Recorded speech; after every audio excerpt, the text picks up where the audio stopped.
good. Go ahead. With respect to the ADA requirements, planning and zoning have no control over that. That's New York State Building Code. That's something that would have to be addressed with the building department. That's true that in the 80s, there probably wasn't that requirement. So if you'd followed through with the site plan in the 80s, perhaps you wouldn't be required to have it.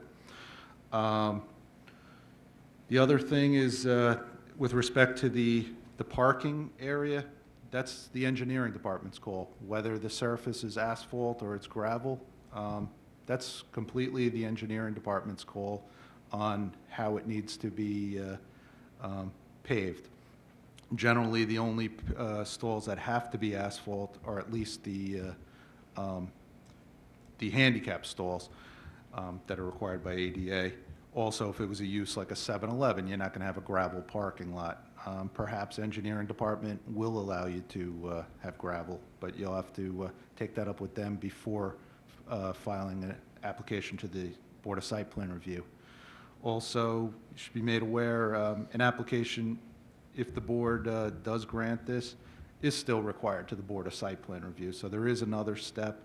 The Board of Site Plan Review's role is to, look at the details of the site, the grading, the drainage, the landscaping, the architecture.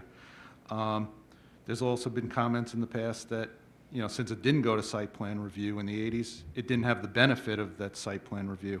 The architecture, for once,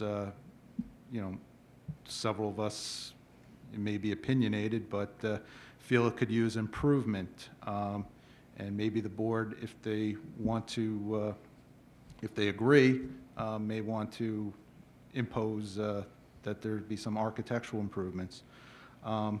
We certainly feel landscaping upgrades are necessary to protect the neighbors to the east with buffers and the typical street trees and perimeter trees.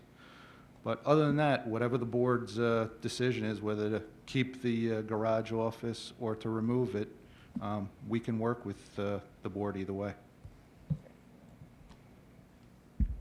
I have nothing further. Okay. Okay. I'll entertain a motion. Was there any other questions from the board? No. Okay. I'll entertain a motion to close the hearing. So moved. Second. Really moved in second. All in favor? Aye. Aye. Motion carried. Okay. That concludes our hearings for tonight. Thank you so much.